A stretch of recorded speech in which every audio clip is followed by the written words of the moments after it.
Buenas noches, hermanos, hermanas. Vamos a continuar con el estudio de los atributos de Dios. Este atributo del amor de Dios, hoy día es nuestra cuarta reunión, o nuestro cuarto estudio, nuestra cuarta sesión acerca del amor de Dios.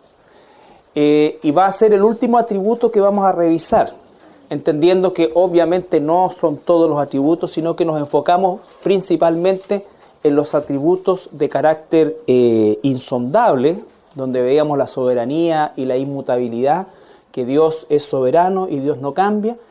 Vimos eso aplicado a la salvación, vimos, digamos, de manera sucinta otros atributos, y por supuesto también revisamos la justicia, revisamos el juicio y estamos terminando de revisar el amor. Aprovecho de avisarles que cuando termine este estudio, que probablemente nos va a llevar el próximo miércoles y uno más, vamos a comenzar un estudio que va a ser más o menos largo también. Este es desde el mes de septiembre del año pasado, que es sobre bibliología. Vale decir, el estudio de la Biblia, pero desde el punto de vista de la constitución de la Escritura. Vale decir, para que todos tengamos la información igual, pareja, ¿no es cierto? Cómo es que la Biblia se formó, cuántos libros son, por qué esos libros y nosotros. Vamos a revisar otros libros, solamente obviamente en cuanto al título, el tema de los deuterocanónicos, en fin, los idiomas en que fue escrito, las épocas, las razones y las conexiones que existen entre uno y otro. En los 66 libros de la Biblia nosotros tenemos una conexión única, que es lo que se llama la unidad de la Escritura, y eso es importante también que nosotros lo manejemos de manera pareja, ¿no es cierto?, y sea parte también de nuestro acervo teológico como hijos de Dios, ¿ya? Así que vamos a terminar con el tema del amor de Dios. Cuando nosotros hablamos del amor de Dios, por supuesto que lo hablamos en primer lugar en dos sentidos. Primero, el amor de Dios hacia nosotros, y después el amor de Dios en nosotros, que es ya cuando se horizontaliza ese amor. Por lo tanto, también es importantísimo que nosotros entendamos algunos aspectos que son del amor, porque si nosotros no entendemos los distintos aspectos del amor de Dios y de lo que es el amor en la Escritura, vamos a tender nosotros a tener una visión únicamente carnal acerca del amor, humana, y que va a estar basado principalmente en una situación que tiene que ver con afinidad, con atracción, ¿no es cierto?, con una serie de elementos que son parte de un tipo de amor, pero no es todo el amor. Por eso es que cuando la gente dice, oye, Dios es amor, y te discute, ¿no es cierto?, lo que está diciendo es, bueno, Dios como que valida cualquier cosa con tal que sea sincero y sea sentimiento entre uno y otro. No hay una correlación ni tampoco un análisis respecto, por ejemplo, a cuáles son los rangos donde ciertos tipos de amor están consignados. En fin, ¿ya? Ahí vimos el amor de Dios por nosotros, el amor de Dios en nosotros, en nuestras relaciones con los demás. Vimos el amor natural, que llamamos, que es un amor que no tiene nada de extraordinario, que es un amor natural que está en nosotros, ¿no es cierto? Que, bueno, desgraciadamente por el tipo de sociedad que vivimos hoy día se pierde incluso un poco más, pero todos los seres humanos de alguna manera, de forma natural, tenemos un amor por nuestra familia sanguínea, ¿no es cierto? También donde nos detuvimos principalmente es en el amor por la familia cristiana, vale decir, hay un tipo de amor que Dios, esto lo vimos la semana pasada, hay un tipo de amor que Dios reserva única y exclusivamente para su pueblo. Y el mandato de Jesucristo, cuando dice yo les dejo un nuevo mandamiento, es única y exclusivamente circunscrito a su pueblo, porque los mandamientos de Dios son para el pueblo de Dios. Y dice que os amemos unos a otros como Él nos ha amado. Entonces ese estándar, esa medida, ¿no es cierto?, es la que también tenemos que aprender nosotros para poder amarnos unos a otros. Y dijimos que las características del amor de Jesús por nosotros era sacrificial, ¿no es cierto? Vale decir que era un amor sacrificial, era un amor incondicional, ¿no es cierto? Obviamente estamos hablando de la voluntad de Dios. Cuando hay pecado, esa condicionalidad, Dios dice que no sale de nosotros, pero se aparta de nosotros, ¿ya? Entonces, muchas de las acciones, y tenemos que ver cómo Dios nos ama, y cuando dice que Él estuvo dispuesto a dar su vida por la iglesia, somos nosotros. Entonces es un amor plenamente sacrificial. No es un amor que está basado en los elementos naturales del amor, sino que en elementos sobrenaturales. Nosotros probablemente estaríamos dispuestos, en el mejor de los casos, a dar nuestra vida por un hijo, ¿no es cierto? Algunos más osados por su esposa o su esposo, ¿no es cierto? ¿Ya? Pero de ahí como que se nos acaba el espectro de personas por las cuales supuestamente otros darán el amor por la patria, en fin, distintos tipos de expresiones. Pero eso es algo que no es efectivamente el amor de Dios, porque el amor de Dios es un amor absolutamente no basado en los beneficios o en las actitudes del objeto o de la persona amada. Al contrario, ¿ya? Dios no nos ama porque somos excelentes, ni nos ama porque somos buenos, sino que justamente porque no somos buenos, Dios nos ama. Entonces, el amor por la familia cristiana es muy importante, y recordarlo, ¿no es cierto?, que también es un amor preferencial. Recuerden cuando dice el Señor, ¿no es cierto?, que cuanto puedan hacer bien a todas las personas, háganlo. Un cristiano siempre tiene que tener una disposición a hacer el bien a cualquier persona, pero dice que preferentemente a los de la familia y la fe.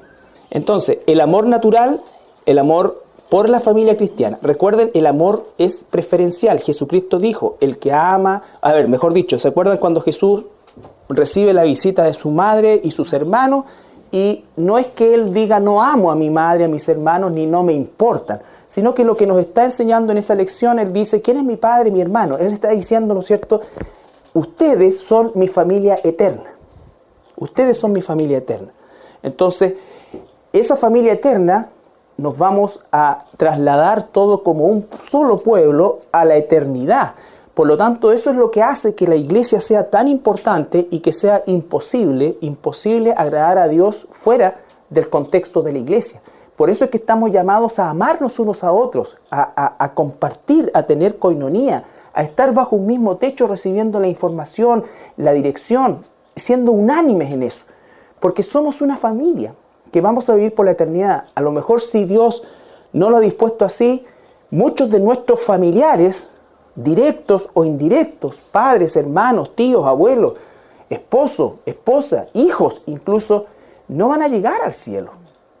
No van a llegar al cielo, y nuestro tránsito terrenal con ellos va a terminar, ¿no es cierto? Y va a terminar también nuestra relación desde el punto de vista de lo que es la naturaleza de las relaciones. De hecho, nosotros ni siquiera vamos a tener un concepto de familia como el que tenemos el día de hoy, porque vamos a tener un solo padre. No dice que vamos a tener, por ejemplo, madre.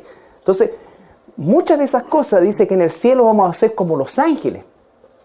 Va a decir que no existe la sexualidad como la entendemos hoy día, ni la reproducción, ni una serie de otras cosas, pero lo que dice es que va a ser algo que nunca hubiésemos imaginado, y más perfecto y precioso que lo más grande que pudiésemos imaginar. ¿Me entiende? Entonces, todo eso es un concepto de llevarnos a pensar en que nuestras relaciones como hijos e hijas de Dios es lo más importante. Lo más importante. ¿Ya? No que lo otro no es importante, por supuesto, es muy importante. Pero cuando nosotros estamos frente a un dilema, ¿no es cierto? Y ya lo vamos a explicar. Existe la instancia en que nosotros tenemos que hacer la voluntad de Dios, y muchas veces esa voluntad de Dios significa decir no a un ser en la carne, en lo humano, en lo natural, muy querido. ¿Ya? Muy querido. Por eso es que nosotros como cristianos, y esto pasó en la iglesia de Corinto, pasó en la iglesia de Éfeso, pasó en todos lados, y pasa en esta, y va a pasar hasta la última iglesia que esté sobre la tierra antes que el Señor vuelva. Nuestras relaciones interpersonales no van a ser siempre expeditas. Nunca van a ser 100% expeditas. Nunca vamos a estar completamente de acuerdo. Pero lo que nos une a nosotros es el Espíritu Santo, y es Él el que busca la perfecta unidad. Por eso es que la unidad nuestra es una unidad que incluso va más allá del hecho de tener la afinidad. De hecho, puede que no tengamos afinidad. ¿No es cierto? Y eso es propio, es natural, es así. Pero la afinidad, ¿no es cierto?, no es como la consanguineidad, no es el elemento que nos une. El elemento que nos une es el Espíritu Santo que mora en ti y en mí. Y ese Espíritu ¿no es cierto?, es de Dios y es Dios. Él no hace acepción de persona y Él es el que tiene que gobernar mi vida, ¿ya? Entonces, el amor por la familia de Dios. Recuerda que cuando dijimos amar a Dios, en nuestras respuestas de amor significa obedecer. Ocupa la palabra guardar, que aparece muchas veces, o 31 veces por lo menos, en el Salmo 119, que es el salmo por excelencia de la palabra de Dios. Y la palabra guardar significa, en el idioma original, es bastante distinto, y aquí es donde las traducciones muchas veces nos juegan en contra, porque para nosotros la palabra guardar obedece más bien a una acción pasiva, o sea, yo tomo algo y lo guardo, ¿no es cierto? Pero esto es una voz activa, esto es acción. Y es una acción, ¿no es cierto?, que está estandarizada. Recuerden que la palabra más clara para poder traducir, que no existía en aquel entonces, pero para traducir lo que es la palabra guardar es la palabra protocolo. Significa que hay un orden establecido y que yo no tengo que ser creativo en nada. Si Dios dice 3 para allá y 2 para acá, eso es. ¿Ya? Dice no agregues, no quites. ¿Ya? Es un protocolo. Bien. Eso lo vamos a dejar ahí. Lo que vamos a ver hoy día es otro aspecto del amor, que es el amor, dice, a los enemigos. ¿Ya? Y cuando nos miramos a la cara o nos miran y vemos enemigos, inmediatamente nosotros tenemos una expresión porque se nos viene a la mente ¿qué cosa como enemigo? ¿Qué cosa como enemigo? Alguien que nos hace daño. Alguien que nos ha hecho daño, ya. Eso es como lo genérico, ¿no es cierto? O sea, alguien que nos ha hecho daño, alguien que nos ha hecho sufrir, alguien que se ha aprovechado de nosotros, ¿no es cierto? Eso para nosotros resultaría un enemigo. Pero fíjense que la Biblia lo incluye también probablemente, pero la Biblia, y por eso es que hoy día en la noche lo único que nos vamos a dedicar es a definir la palabra enemigo y a entender qué es, según la Biblia, el concepto enemigo, que es mucho más amplio, porque cuando tú pensaste en enemigo, inmediatamente pensaste en tipo. ¿Quién me hizo algo a mí? No importa si haya pisoteado el nombre de Cristo, eso me da lo mismo, pero a mí me robó. ¿Ya? Entonces, ¿quién es un enemigo verdaderamente? Según la Biblia. Recuerden, esto es importante, así como tengo que saber quién es mi amigo en la Escritura, también tengo que saber quién es mi enemigo. Mi amigo es parte de la familia de Dios. ¿Se entiende eso? No que uno no tenga un conocido afuera y que sea un colega, una colega y que tenga mucho, pero el concepto amigo en la Biblia se reserva principalmente para el pueblo de Dios. Jesús dice, no hay mayor amor que aquel que da su vida por un amigo. Y yo ya no los llamo solamente siervos, sino que los llamo amigos. Él no llama amigos a todas las personas. Él llama amigo a su familia. Entonces lo que sucede es justamente que nosotros cultivamos el concepto de amistad fuera del concepto de la iglesia más profundamente, más estrechamente que dentro del contexto de la iglesia. No que no tengamos gente con la cual nos relacionamos en el mundo, por supuesto. De hecho, nos relacionamos con más gente en el mundo que con hermanos o hermanas cristianas o incluso con familias sanguíneas. Muchos de nosotros pasamos, bueno, no en el caso mío, pero antiguamente sí pasaba mucho más tiempo con gente no cristiana que con gente cristiana y mucho más tiempo con gente que no era mi familia que eran de mi familia. Entonces te pasa a ti en el trabajo, todo esto. Entonces tener claro esos conceptos es lo importante, porque en definitiva cuando yo entienda bien el concepto amigo voy a poder definir también la amistad según Dios. ¿Qué es lo primero que tiene que unirnos para llamarnos amigos? Ser hijos del mismo Padre. Eso es lo que dice Dios. ¿No es cierto?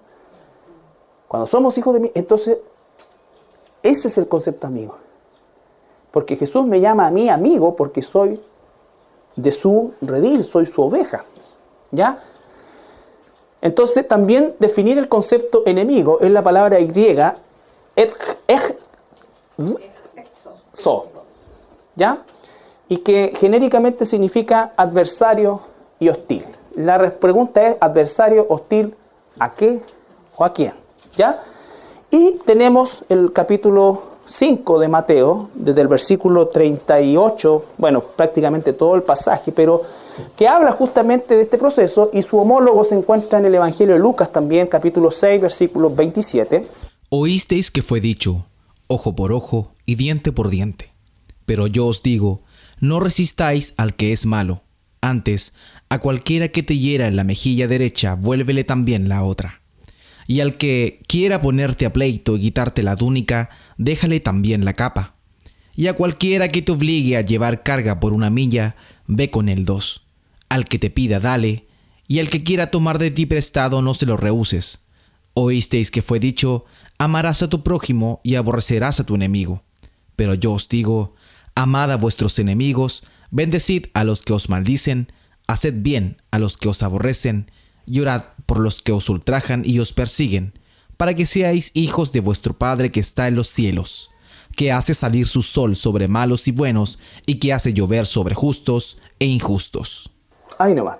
Entonces tenemos un párrafo bastante denso de poder digerir en lo humano, ¿no es cierto? Pero recordamos nosotros, por eso es que termina diciendo ese párrafo, para que seamos verdaderamente hijos de nuestro Padre Celestial. O sea, está hablando de que eso que acaba de describir obedece a una naturaleza totalmente ajena a nosotros y que está dentro de nosotros, que se llama el Espíritu Santo de Dios. ¿Ya? Siempre confíen que Dios nunca nos va a dar nada que no podamos realmente resistir. Así que si te pone una persona hostil, desagradable, todo, Él te va a sostener. Todos hemos tenido alguna persona de esas características, tenemos o tendremos. Nadie va a tener todo perfecto, ¿no es cierto? Y siempre vamos a estar frente a situaciones hostiles de parte de personas hacia nosotros, por distintas razones, pero principalmente por ser hijos de Dios. Entonces, no vamos a analizar lo que quiero es definir bien lo que es el concepto enemigo o adversario. ¿Ya? Dice claramente ahí, oísteis que fue dicho. No se olviden que los mandamientos eran una cosa, que la ley era una cosa, pero la tradición judaica era otra cosa. Cuando Jesús aparece en la escena pública, el fariseísmo no tenía nada que ver con el judaísmo, ¿no es cierto?, verdadero que se practicó en el desierto y después en el templo de Salomón. No tenía nada que ver con eso. Era un conjunto de leyes y de cosas torcidas, ¿no es cierto?, que en definitiva, en este caso, ¿no es cierto?, lo que querían hacer era una ley que Dios dio, que se llamaba la ley de la retribución, ojo por ojo, diente por diente, quemadura por quemadura, que era una ley que se llama ley de la retribución, que, pudiéramos nosotros tenerla. O sea, me entran a mi casa, me roban el televisor, me roban el microondas, me roban toda la cuestión y me llaman después por teléfono y me dicen, oye, atrapamos al ladrón, así que en este momento está en prisión preventiva. ¿A mí qué? ¿Dónde está mi microondas? Mi televisor todavía no lo termino de pagar. En la ley de ese tipo, esa persona tenía que de alguna manera, hasta que cumpliera y pagara, devolver lo que robó. Eso era la ley del ojo por ojo, diente por diente. ¿Ya? Entonces, eso los judíos, que eso estaba consignado única y exclusivamente a los magistrados, a los legisladores de Israel. Los judíos, o sea, los fariseos, ¿no es cierto?, lo trasladaron a la licencia para vengarte. La licencia para vengarte. Y eso obviamente nunca ha sido la voluntad de Dios. Entonces, ¿qué es lo que es verdaderamente el enemigo y dónde lo encuentro? Fíjense, primero que nada, Mateo capítulo 10, versículo 34 al 36. No penséis que he venido para traer paz a la tierra. No he venido para traer paz sino espada, porque he venido para poner en disensión al hombre contra su padre, a la hija contra su madre, y a la nuera contra su suegra, y los enemigos del hombre serán los de su casa. Pausa. Imagínate, lo primero que dice es, los enemigos del hombre, obviamente del hombre, la mujer de Dios, pueden estar dentro de su propia casa, tu papá, tu mamá, tu esposo, tu esposa, quien sea. Porque la enemistad que Dios nos dice es la enemistad, no enemistad solamente que nos hace un mal o un daño, sino que alguien que está en contra de Dios, aunque diga que cree en Dios. Tu abuelita dice que cree en Dios, ¿no es cierto?, pero no puede ver y dice que la Biblia tiene errores, ¿no es cierto?, y que no cree que la Biblia y que la Biblia es de acá o de allá, ¿ya? Eso es un concepto de enemistad. Entonces tú puedes vivir bajo el mismo techo con un enemigo, puedes querer al enemigo, tener amor por él, porque es naturalmente tu hijo, tu esposa, tu abuela, quien sea, ¿no es cierto? Entonces, el concepto es no en función mía, sino en función de Dios. El que resiste la voluntad de Dios es enemigo. El que es con nosotros, el que no es con nosotros es, dice, contra nosotros, ¿ya? Otros, nosotros. Nos incluye a nosotros la familia. No es que tú tienes problemas con Cristo, pero no conmigo. Es cierto, tienen problemas con la palabra, pero si tienen problemas con la palabra, tienen problemas conmigo. ¿No es cierto? Ahora, yo no soy el que lo va a sacar del problema. Pero obviamente se convierte en un adversario que pueden estar en nuestra familia. Todos nosotros que hemos nacido en este país, en esta cultura, creo que de manera transversal, ninguno no ha tenido un encontrón con la tradición católica romana que practica su familia, que practica su entorno, su esposa, en fin. Y lo que hemos recibido, ¿no es cierto?, es oposición, ¿no es cierto? Eso ha sido como evidente. Pero no solamente el que se opone, sino que también aquel que supuestamente dice, mira, no, en realidad si es bueno para ti, qué bien, pues, pero yo con lo mío. Esa persona también está en contra de la voluntad de Dios. ¿Se entiende eso? Entonces, a esa persona Dios dice, tengo que amarla. Ahora, ¿cómo tengo que amarla? No la puedo amar como te amo a ti, como te amo a ti, como te amo a ti, que somos hermanos, porque ese amor está reservado únicamente para la familia de Dios. Pero tengo que amarla. ¿Por medio de qué cosa? Recuerdan, la compasión. La compasión, ¿no es cierto?, es no dolerse por el estado perdido de alguien y operar, por supuesto, buscando hacer el bien. Buscando hacer el bien, nada más. Entonces tú tienes compasión por alguien, pero la compasión no es solo porque es una persona que a lo mejor tiene un problema físico, tiene problemas económicos, tiene problemas de esto, familiares, lo que sea, sino que tu compasión es por el estado de su alma. De su alma. Muchas veces esa persona por la cual tú tienes compasión y tiene un alma de esa manera, va a hacerte daño en alguna forma. Pero el daño que te va a hacer, ¿qué crees tú? Ese daño, ¿quién lo permite? Dios. Por lo tanto, ¿qué es lo que busca eso en nosotros? Formarnos. Entonces, no, por ninguna parte nosotros podemos, en definitiva, escapar de que hay un plan y un propósito de Dios. Por eso es que Dios dice, tú ten compasión. Ahora, Dios sí dice, yo voy a vengarme, yo voy a pagar, voy a hacer todo, porque lo que Dios hace es perfecto. ¿Ya? Lo que Él hace es perfecto. Cuando Él condena es perfecto. Nosotros no podemos hacerlo porque somos absolutamente imperfectos. El mandato para ti y para mí es ser y tener compasión por las personas que no son hijos e hijas de Dios, con la esperanza de que sean ovejas de Dios y en algún momento de su vida ellos entren al redil de Jesús. Pero si esa persona me pide un vaso de agua y yo puedo dárselo, se lo doy. Si esa persona necesita una ayuda profesional y yo puedo dársela, se la doy. Porque si la considero mi enemigo desde el punto de vista de mí, entonces va a estar condicionado, no importa que sea inconverso, pero es súper simpático y cada vez que yo le pido una paleteada me la hace. No es así. Si no me hace la paleteada, pero yo puedo hacerle un favor a esa persona, se lo hago. Eso es lo que nos hace hijos de Dios. Jesús, cuando multiplicó los panes, nos dijo, a ver, de aquí hay como 5.000 personas, ya. Solamente repárteselo a las que yo les ponga una señal en la cabeza porque ese es mi hijo. Esa es mi hija. No, lo repartió todo. Eso es compasión.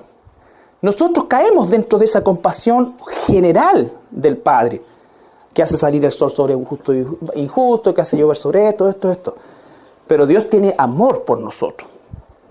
Y cuando habla de que nos amemos unos a otros, se está refiriendo que ese amor, ¿no es cierto?, está reservado para la familia de Dios. Así como Él nos ha amado, yo los mando a ustedes que se amen ustedes. El problema es que nosotros muchas veces tenemos un amor preferencial y un amor distinto. Y aquí sí que, por favor, esto no vamos a explicarlo ni filosofar sobre eso. Simplemente estoy diciendo que nosotros debemos cultivar el amor de Dios donde se debe cultivar el amor de Dios. obviamente nuestros hijos y todo lo que eso implica, pero el amor que tenemos como hijos, dice la palabra, que la fe y la esperanza un día van a desaparecer, pero el amor nunca. ¿Cuál amor es el que va a permanecer? ¿El amor por mis hijos? ¿El amor por...? No, el amor de Dios en mí. Por eso es que amémonos unos a otros. No significa estar de acuerdo con el otro, no significa esto, significa tener un amor, ya lo vamos a ver cuando lo veamos en la próxima semana, ¿no es cierto?, cómo es el amor entre hermanos, la unidad, la preferencia, ¿no es cierto?, solícito en guardar la unidad, soportándonos unos a otros, no teniendo rencor unos a otros, sino que bendiciéndonos unos a otros, todo. ¿Ya? Nosotros, bueno, pasa en todas las iglesias, desde la iglesia de Corinto para adelante, de Éfeso, en fin, todas las iglesias tuvieron problemas en relaciones interpersonales porque la iglesia es una entidad absolutamente heterogénea y unida, maravillosa y milagrosamente por la presencia del Espíritu Santo en nosotros. Pero si el Espíritu Santo está en nosotros, va a llevarnos a un amor espiritual. Entonces muchas veces nosotros decimos, este hermano me cae, pero como el forro. De verdad que no decir como el forro por el hermano de Puerto Rico. Nos cae pésimo. Me cae pésimo. ¿Cómo estás tú midiendo el amor por esa persona? Por ese hermano o esa hermana. ¿Te das cuenta? Entonces las mediciones que hacemos nosotros no distan de las mediciones que hacemos en el mundo. Y a eso es lo que tienes que cambiar, que apuntar. Porque cuando Jesús dice que Él no hace acepción de personas, no se está refiriendo que elige a este y a este solamente, se está refiriendo que a todos en nuestros defectos nos ama por igual. Ese es el amor perfecto. Por eso dice, sopórtense unos a otros, unos a otros. Y es algo que lo que tenemos que aprender, porque realmente toda iglesia tiene problemas de relaciones interpersonales, pero tampoco nosotros debemos pretender que el amor se va a basar por mi hermano o por mi hermana en una concepción filial.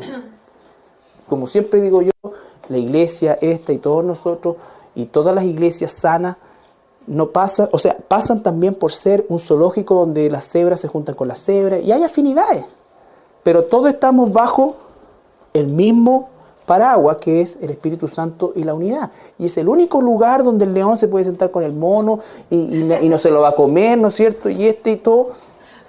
Y todos nos animamos, ¿no es cierto? Y todos somos parte de esto. Todos tenemos un rol y siempre todo nuestro rol es importante porque es para Dios. ¿Ya? Pero somos distintos, somos diferentes. Eso es lo maravilloso. Que es un lugar de muchas especies, por así decirlo, pero no en jaulas. Porque nos amamos unos a otros. Nos soportamos, nos cuidamos.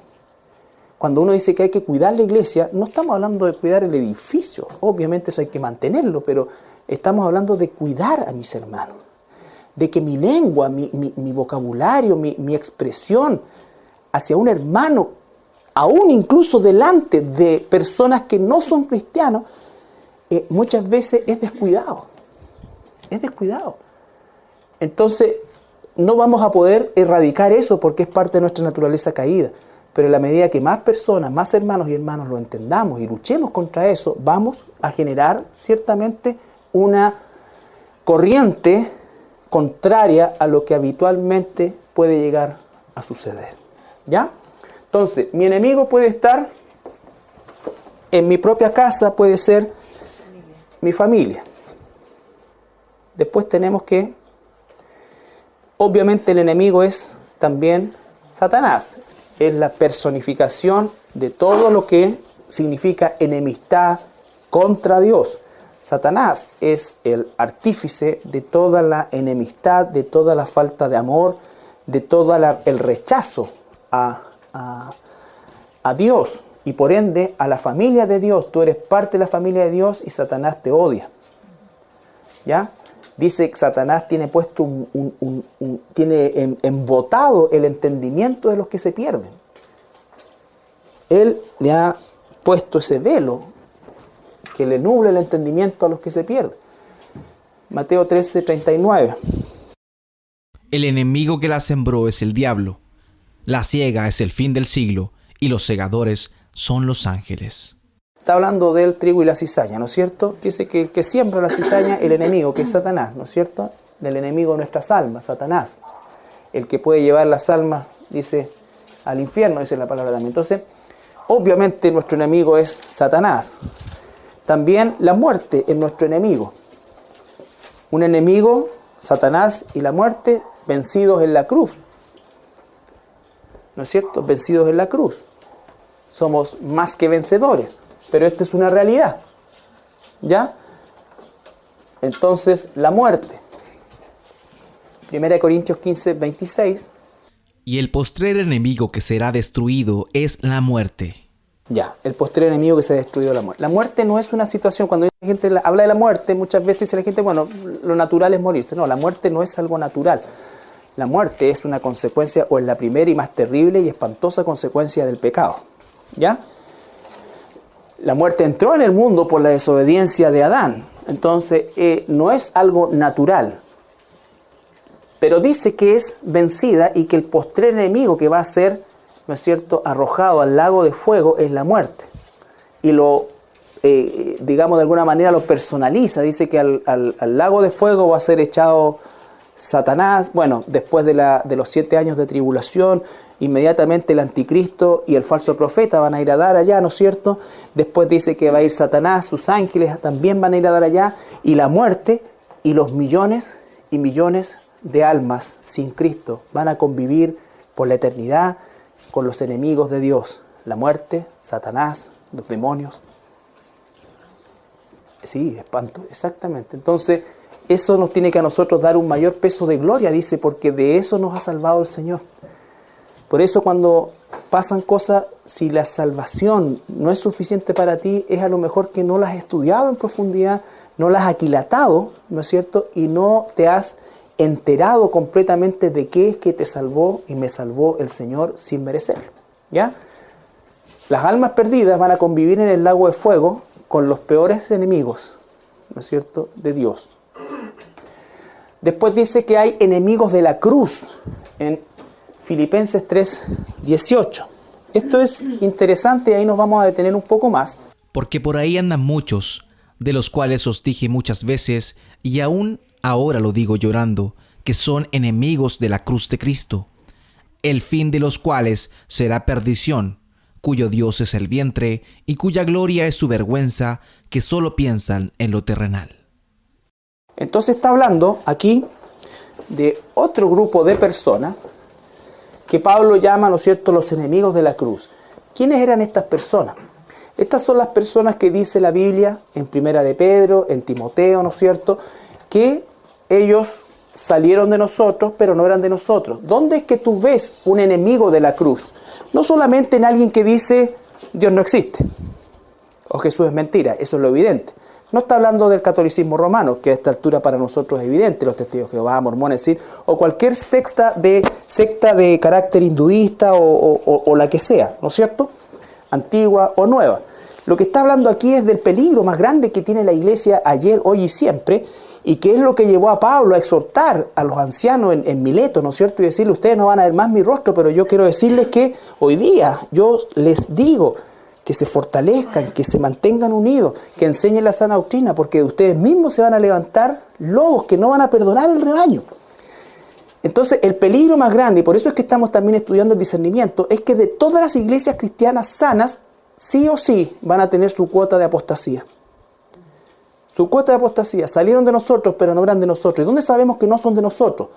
No estoy hablando del pecado de un hermano o una hermana ya que cometió adulterio, que es un pecado horrible, ¿no es cierto? Pero el hermano o la hermana se arrepiente todo y aquí, bueno, se restaura y gracias al Señor, ¿no es cierto?, se restaura. Estoy hablando del pecado imperdonable. ¿Cuál es el pecado imperdonable? Cuando tú niegas a Cristo. ¿Qué es negar a Cristo?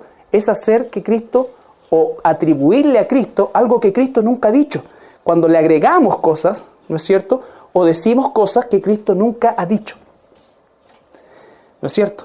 Por ejemplo, nunca Cristo ha dicho que nunca nadie se va a enfermar, o que tú por ser hijo de Dios no te puedes enfermar, o porque tú ser hija de Dios, ¿no es cierto?, no tienes que tener plata, como es toda esta basura de la prosperidad.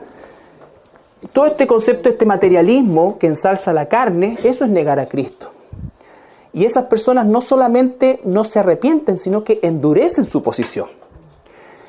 Todo el movimiento pseudoapostólico actual, todos los pseudoprofetas, todo ese concepto que es hoy día lo que principalmente gobierna la eclesiología actual, no viene de Dios. Es impresionante, es triste, espantoso, aterrador e impresionante.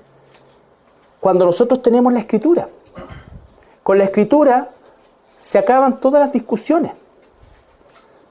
Se acaban todas las discusiones, lo decía el domingo yo. Todos los dones, todas las acciones, y todo está regulado por la Escritura. Si no se conforma la Escritura, no viene de Dios. ¿Qué es lo que nosotros estamos diciendo hoy día? Oye, sí, pero no tienen todo malo, esta parte la tienen buena. O sea, estamos diciendo que cuánto se tiene que torcer la verdad para hacer mentira. ¿Mucho? ¿Poco? ¿Cuánto? ¿Es menos torcida la verdad si es llevada 2 grados que 50 grados? Es lo mismo, la verdad es la verdad. Y si no está en la verdad, por eso es que era tan drástico el castigo para los falsos profetas que tenían que pagar con la muerte. Hoy día no solamente no pagan con la muerte, sino que hacen seminario. Y los babosos van. Cuando digo baboso, por favor, en el norte, baboso significa una persona no entendida, una persona simple. Tengo que aclararlo porque muchas veces puede significar otra cosa en este lado del país. Entonces, que no piensan, que van, es como el que donde hay humo y asado y él va corriendo atrás de un tren, o sea, que no hay discernimiento, que no hay una cuota mínima, ni siquiera estoy hablando de una gran espiritualidad, sino estoy hablando a veces hasta de sentido común. ¿No es cierto? Ya, supongamos, ya el don de lengua existe, todo lo que tú quieras, no vamos a decir que no, pero si tú entras a una iglesia y 1, 2, 3, 4, 5, ya, esta cuestión no es de Dios. Hay 5 que están, no hay nadie interpretando, menos. Aquí no hay orden, no hay decencia, esta cuestión puede ser manicomio, no pueden ir de Dios. Pues no me digáis que está Dios ahí. Pero no porque yo lo pienso o lo digo, es porque la Biblia lo dice, por eso es el estándar. Si alguien me dice que no te puedes enfermar, y Pablo vivió sus últimos 20 años con una enfermedad terrible, ¿de qué estamos hablando? O sea, eso es torcer el Evangelio. Eso es torcer el Evangelio. Y de los tales, dice el Señor, mantén distancia. Tú no los condenes, pero discierne. Discierne. Con los tales, mantén distancia. Cuidado con eso, porque eso, nosotros pasamos del sentimentalismo a, o sea, de la convicción al sentimentalismo. Y dice que son enemigos de la cruz. ¿Estamos? Entonces, no los juzgamos desde el punto de vista condenatorio, pero tenemos que discernir su doctrina. Su doctrina. Por eso es que cada cosa que hay tiene que ser conversada, visada, porque mucho de lo que hay hoy día, ¿no es cierto?, no viene de Dios. Tú tienes, ¿no es cierto?, un famoso evangelista que celebra la aparición del Papa Francisco porque es argentino. Tiene programas radiales, hay gente que lo escucha, hay gente que le escribe, hay gente que compra sus libros. En todos sus festivales, de que yo tengo uso razón, no son muchos años quizás, pero como cristiano tengo hartos años, 20 y tantos años, y todos sus festivales han habido monjas, curas, no sé, pues gente con turbante, no sé qué serán, pero no estoy en contra de los turbantes, pero todos en un mismo saco. ¿Quién le pone, entre comillas, el cascabel al gato? ¿Es eso de Dios? Yo no necesito juzgar a la persona, solamente necesito juzgar la doctrina. Y esa doctrina no viene de Dios. Jesús no habría hecho eso. Jesús no habría hecho eso. Jesús comía con pecadores, comía con publicanos, claro, pero los publicanos se convertían a Él, no Él avalaba sus conductas, ni peor aún, se convertía a ellos. Entonces, los enemigos de la cruz son un riesgo para la iglesia. Y dice la palabra claramente, para terminar, en 2 de Pedro,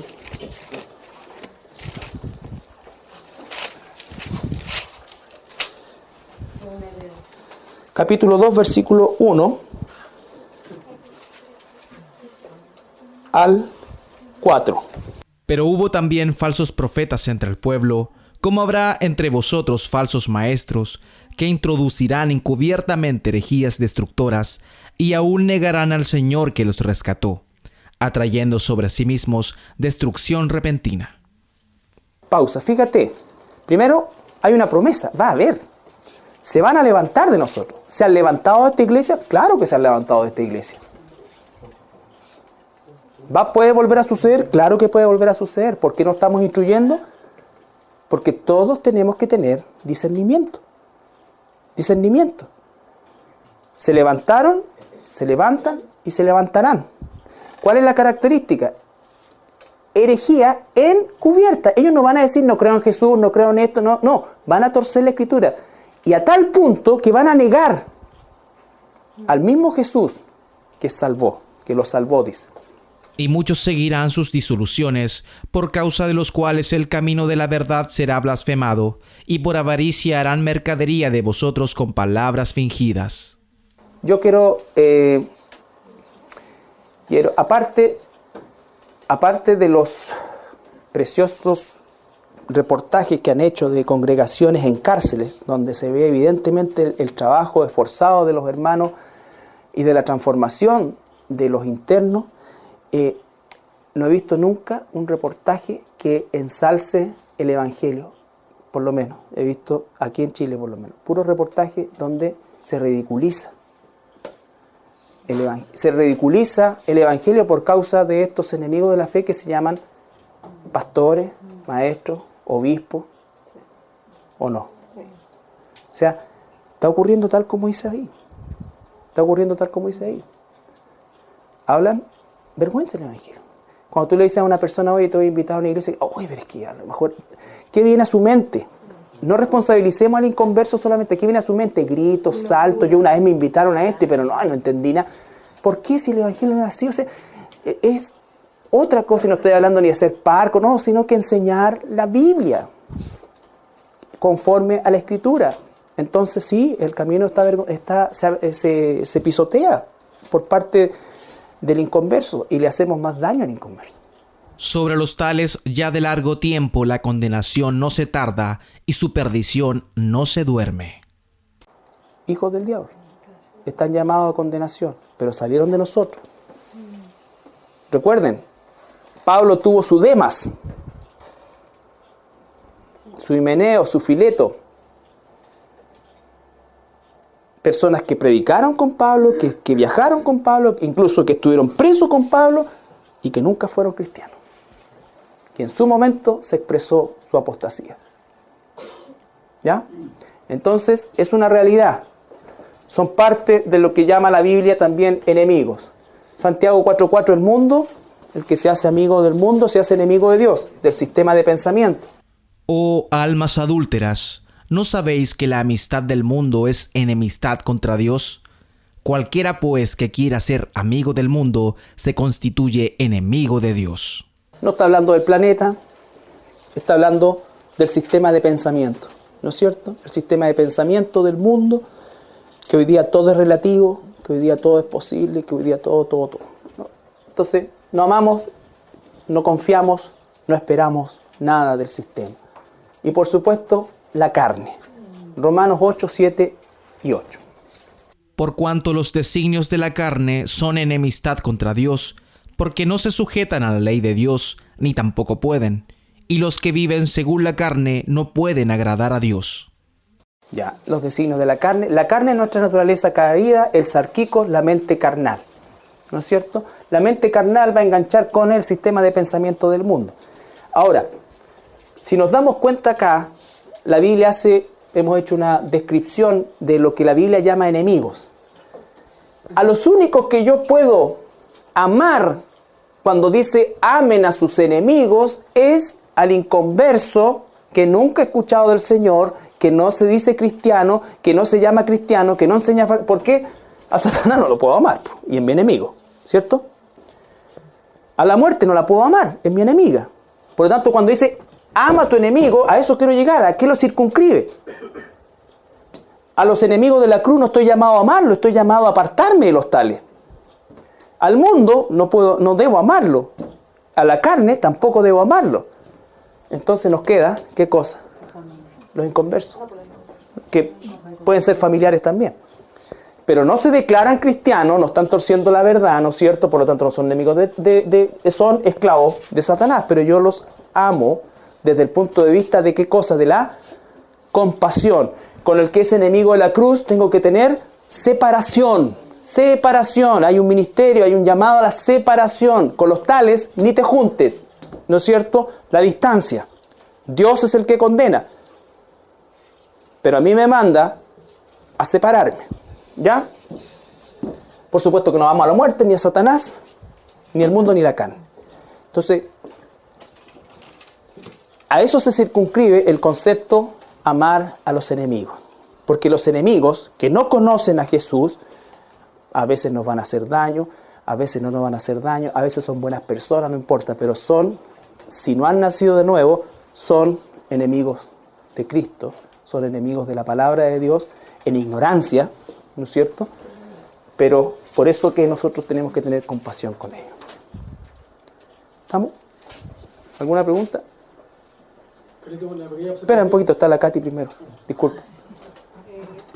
¿Cómo deduzco que solamente la familia cuando hay otros que no son ni Satanás ni la muerte? Perdón, es que quedó ahí la familia, pero es los inconversos en general.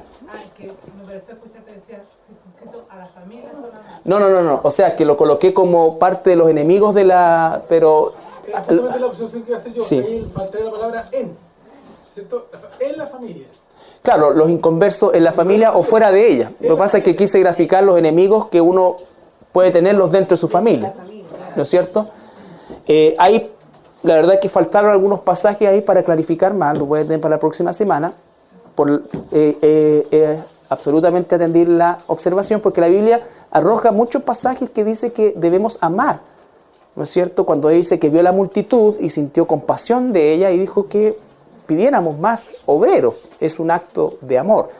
¿No es cierto? Diríamos nosotros amar al inconverso en la familia o fuera de la familia, pero que no califique en ninguno de estos otros. La única parte que puede calificar es en esta, o que te lleve a amar el mundo o a amar la carne.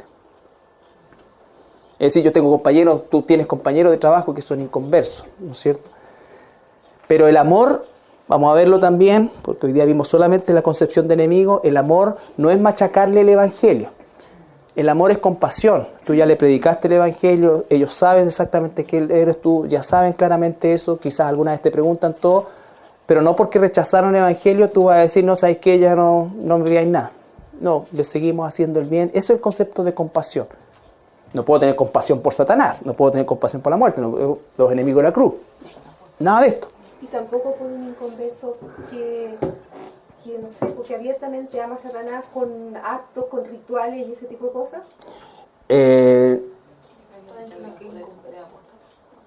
Es que el concepto apóstata necesariamente necesita el hecho de no negar de esa manera a Jesús. No lo sé. Como así como Alice Cooper. No sé, no son muy jovencitos ustedes. No saben ni quién es, creen que es un perfume. No sé. Dios te dará discernimiento, hermano. Aquí está un humilde popurrí para tener una dirección nomás. Pero sí, son cosas que uno tiene que investigar, que discernir. Pero muchas veces, incluso en esas situaciones más terribles, yo sé de la historia, por ejemplo, de algunos satanistas o que practicaban el rock satánico, que se llegaron a convertir y se transformaron en. De hecho, había uno que era hijo de pastor, lo cual me llenó de esperanza. Entonces, Carlos, apóstata es el que estuvo. apostatata. Es el que estuvo y que, ¿cómo se llama? Fue niega. Claro, La persona que pero que nunca fue. ¿Ah? Pero que nunca fue. Nunca fue. Claro. Pero digo, la persona que ya, o sea, que ha estado siempre, por ejemplo, en el satanismo, todo el asunto esto del rock, no es una persona apóstata. No, pues, no, pues, exacto, esa es la diferencia. No, eso, que nunca ha estado, que nunca ha sido parte de. O sea, el concepto apóstata del cual tenemos que cuidarnos y mantener una distancia es justamente del que ha salido o la que ha salido, ha torcido la escritura y hoy día, no sé, pues la profetisa de San Joaquín, y no sé. Entonces, ¿Estamos? La palabra, o sea, compasión y la misericordia.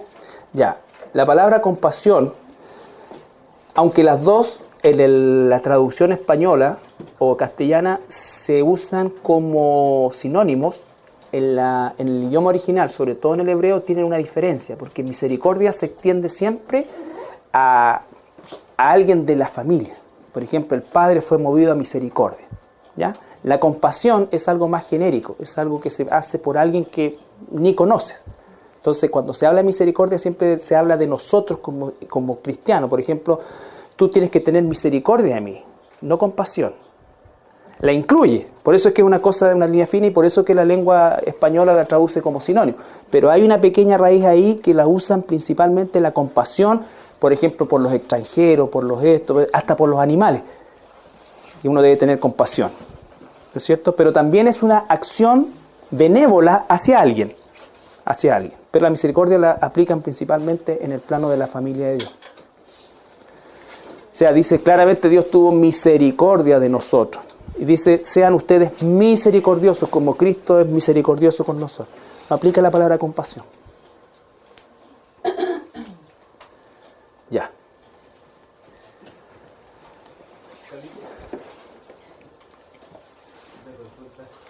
Solercio. No, te iba a preguntar acerca de 2 de Pedro 2.1, de los falsos maestros, en donde dice, y aún negarán al Señor que los rescató. La consulta es, los rescató, pero ellos al final no son nunca hijos. Claro, lo que pasa es que habla del concepto rescatar, es como que la palabra se usa ahí, por ejemplo, que tú vas en un bote y hay una persona ahogándose, la subes al bote y después voluntariamente se vuelve a tirar. O sea, ese concepto, o sea, Dios lo cobijó bajo una iglesia, por decirte una cosa, y estuvo en una iglesia, pero después volvió allá. El punto es que nunca fue, pero es una hipérbole o una palabra, ¿no es cierto?, que se usa para designar, ¿no es cierto?, que el Dios que lo rescató, no dice que lo salvó en el original, sino que lo rescató, lo negó. ¿Ya? Pero la imagen que viene en la traducción es justamente alguien que rescata a alguien del agua y ese alguien por razón X de repente va y se tira de nuevo al agua, a las brasas, donde sea, pues de donde tú lo sacaste. O sea que finalmente es como el perro que vuelve a su vómito. No perdió su naturaleza. Entonces esa persona no puede dar fruto. Nunca. Nunca, porque no es algo malo. No, pero sí puede tener acciones que parezcan fruto. Por eso que el fruto tiene que ver más con el carácter de la persona, humildad. Cuando hablamos de fruto, fíjense bien, humildad, paciencia, benignidad, dominio propio. Tú ves una persona que a lo mejor enseña bien, que a lo mejor entiende de la palabra, pero ve cómo es su vida. Si tiene humildad. La verdadera humildad no es decir humildad, ¿no es cierto? Paciencia, dominio propio. O sea, aquí a lo mejor te da un abrazo, te besa y acá, pero en la casa todos tiemblan y, ¿me entiendes? O sea, ¿dónde es que realmente se ve eso? Humildad, paciencia, benignidad, dominio propio. Esos son los frutos. Nosotros muchas veces homologamos fruto por dones. Y los dones pueden ser imitados por habilidades. ¿No es cierto? Una persona que sepa, un expositor eximio, podría exponer una cuestión a lo mejor súper bien acerca de la Biblia, pero eso no es un don, eso es una habilidad natural, nata. El fruto es algo sobrenatural. Y tarde o temprano se pone a prueba la humildad, tarde o temprano se pone a prueba el dominio propio.